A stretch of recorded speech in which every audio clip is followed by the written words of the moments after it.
नमस्कार, स्वागत आपका के हरियाणा पे। मैं हूं आपके साथ रमेश जाखड़ और इस वक्त मैं मौजूद हूं पंजाब पैलेस में। और यहां पे आपको बता दूं, तस्वीरें एक बार दिखाना चाहूँगा कि किस प्रकार से आप देखिएगा यहां पे तस्वीरों में कि एकलव्य कोचिंग क्लासेस के द्वारा जो पुरस्कार वितरण समारोह आयोजित किया जाना था, वो आज जो है वो पुरस्कार वितरण समारोह आयोजित यहाँ पे एकलव्य कोचिंग क्लासेस के द्वारा किया जा रहा है। और आप यहाँ पे तस्वीरें देखिएगा कि किस प्रकार से कितनी अच्छी भारी संख्या में विद्यार्थी जो है वो यहाँ पे इस कार्यक्रम को देखने के लिए यहाँ पे इस प्राइज डिस्ट्रीब्यूशन समारोह में हिस्सा लेने के लिए एकत्रित हुए हैं। यहाँ पे अगर मैं आपको दिखाना चाहूँ तो तमाम तस्वीरें देखिएगा, छात्र और छात्राएं दोनों जो है वो यहाँ पे पहुँचे हुए हैं।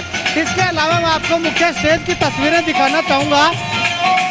मुख्य स्टेज की तस्वीरें देखिएगा, यहाँ पे सांस्कृतिक कार्यक्रम जो है वो लगातार बच्चों के द्वारा पेश किए जा रहे हैं। और यहाँ पे लड़कियों के द्वारा जो है भंगड़ा कार्यक्रम जो है वो पेश किया जा रहा है। और यहाँ पे मुख्य रूप से अगर बात करें तो दुष्यंत चौटाला जो है वो यहाँ पे इस कार्यक्रम में मुख्य रूप से शिरकत की है। दुष्यंत चौटाला ने यहाँ पे इस कार्यक्रम में मुख्य अतिथि के तौर पे दुष्यंत चौटाला पहुँचे हुए हैं। उन्होंने जो है वो बच्चों को संबोधन करते हुए जो भी बच्चों को समस्याएं आ रही हैं उन तमाम समस्याओं का निदान करने की बात जो है वो कही है। तो चलिए अब दुष्यंत चौटाला जो है वो इस बारे में क्या कुछ कहते हैं और यहाँ के जो बच्चे हैं वो क्या कुछ कहते हैं वो तमाम जानते हैं। और उसके बाद जो है वो एकेडमी के जो संचालक हैं वो क्या कुछ कहते हैं जानते हैं। बधाई दूंगा एकलव्य क्लासेस सिरसा को और अजय को और उनकी पूरी टीम को कि उनने एक साल के अंदर अंदर अपनी कोचिंग के माध्यम से 50 से ऊपर युवा साथियों को कॉम्पिटिटिव एग्ज़ाम्स में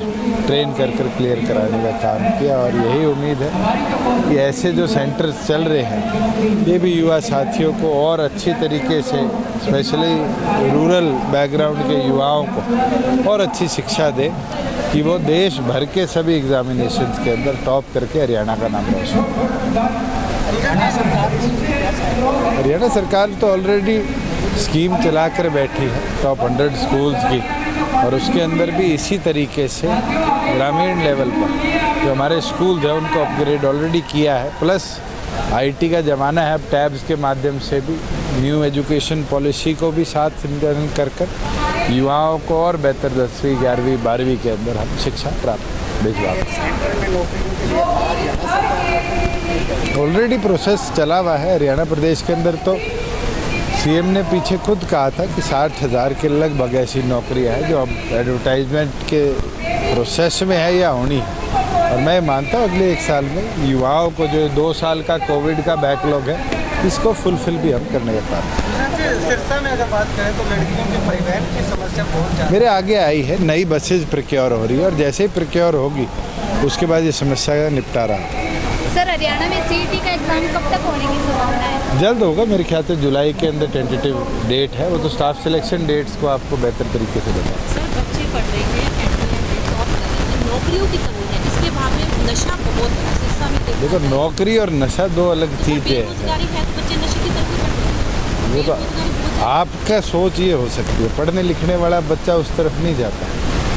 आज के दिन भी जो डाटा दिखाता है उसके अंदर ये एकेडमीज वाले बच्चे उस तरफ नहीं डाइवर्ट हो रहे। वो बच्चे हैं जो कॉलेजों के अंदर जाते नहीं। और अधिकतम ऐसे लोग हम तो प्रेरित कर रहे हैं कि शिक्षा की ओर बच्चे जाए।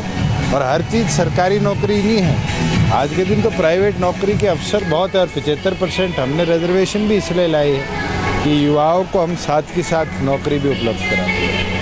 एकलव्य कोचिंग क्लासेस के द्वारा जो साइकिल वितरण समारोह है या प्राइज डिस्ट्रीब्यूशन सेरेमनी है, उसमें आप देखिएगा ये तमाम वो जो है विद्यार्थी हैं, होनहार विद्यार्थी हैं जिन्होंने साइकिल यानी कि पहले 11 स्थान पे जो रहे हैं। यहाँ पे आप तस्वीरें देखिएगा। इसके अलावा दूसरी तरफ मैं आपको तस्वीर दिखाना चाहूँगा कि किस प्रकार से आप देखिएगा कि पूरा स्टाफ मेंबर्स जो हैं एकलव्य कोचिंग क्लासेस की पूरी फैकल्टी जो है वो यहाँ पे विद्यार्थियों को एक एक करके साइकिल जो है वो वितरित करने का काम कर रही हैं।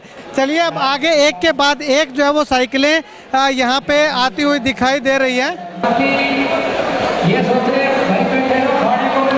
तो यहाँ पे देखिएगा तस्वीरें। चलिए इसके अलावा मैं आपको इस तरफ दिखाना चाहूँगा, ज़्यादातर जो साइकिलें जीतने वाले हैं वो लड़के हैं और एक लड़की है।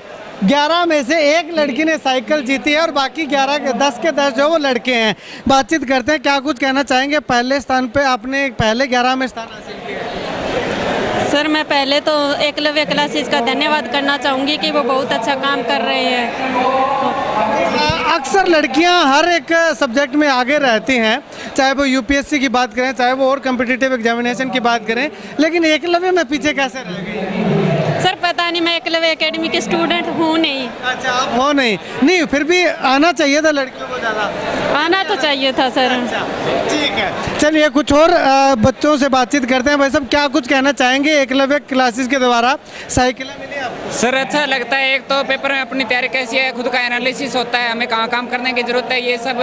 फिर रैंक आती है तो कंपटीशन कितना है उसका पता लगता है, तो ये तो अच्छी चीज़ है बहुत। अच्छा, कहीं ना कहीं इस बार ये प्राउड फील नहीं हो रहा कि लड़कियों को पछाड़ करके लड़के आगे निकल? नहीं सर, ऐसी तो कोई बात नहीं है। वो हो सकता है भी, मतलब टेस्ट देने कम पहुंची हुई है, और भी वजह हो सकती है। वैसे इस फील्ड में जेंडर का कोई फर्क पड़ता नहीं है। वैसे जनरली मैं कोई जेंडर का भेदभाव नहीं कर रहा हूँ, लेकिन देखने में लगता है कि एक लड़की है कि हाँ ये तो है, क्योंकि ये हो सकता है कि लड़के ज़्यादा टेस्ट देने पहुंचे हों, या फिर थोड़ा लड़कियों को हो सकता है घर पे अपने गांव साइड काम ज़्यादा रहते हैं। लड़के सारा दिन तैयारी करते रहते हैं लाइब्रेरी ज्वाइन करके, लड़कियों को सब कुछ करना पड़ता है। सर मैंने तो कुछ नहीं किया सर, सेल्फ स्टडी किया फ़ोन से।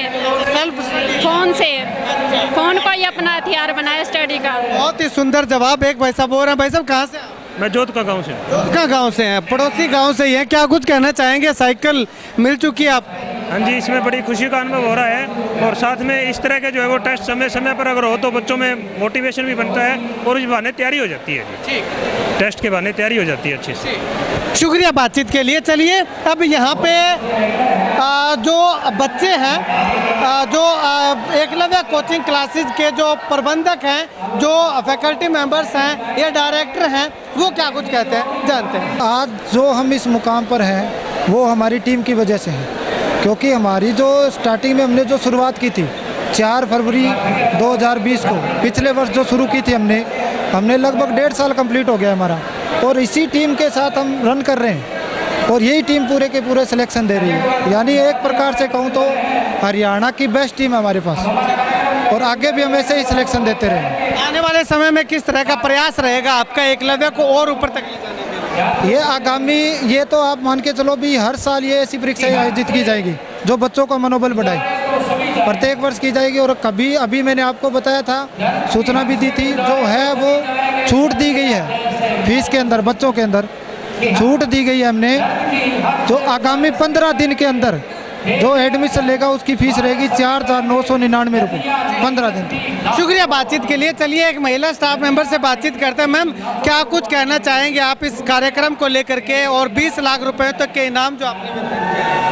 ये कार्यक्रम एक बहुत ही बड़ी प्रेरणा है हमारे हरियाणा के बच्चों के लिए, जो कि प्रतियोगिता परीक्षाएं देते देते थक भी चुके होते हैं, और शुरू करने से पहले ये सोचते हैं कि भी इसको पता नहीं हमारा कभी नंबर आएगा कि नहीं आएगा, लेकिन वो नंबर आए चाहे ना आए, उससे पहले ही हमारे honourable director sir Ajay Chaudhary ji ने, अजय गोदारा जी ने जो ये एक नई मुहिम स्टार्ट की है कि बच्चों को एक प्रेरणा देने की, इसके माध्यम से ये अपने आप में बहुत काबिले तारीफ है। थैंक यू, धन्यवाद। शुक्रिया बातचीत के लिए। तो यहाँ पे आपको बता दें कि एकलव्य कोचिंग क्लासेस के द्वारा 20 लाख रुपयों तक के इनाम और स्कॉलरशिप जो है वो बच्चों को वितरित कर दिए गए हैं, और इस कार्यक्रम के अंदर काफ़ी अच्छी खासी संख्या में बच्चों ने जो वो बढ़ चढ़ करके हिस्सा लिया, और सांस्कृतिक कार्यक्रम में बच्चों ने आए हुए अतिथियों का मन मोहा। खैर, आप इस वीडियो को लेकर के क्या कुछ कहना चाहते हैं कमेंट सेक्शन में कमेंट करके ज़रूर बताइएगा। कैमरा सहयोगी संपत के साथ रमेश जाखड़ के हरियाणा।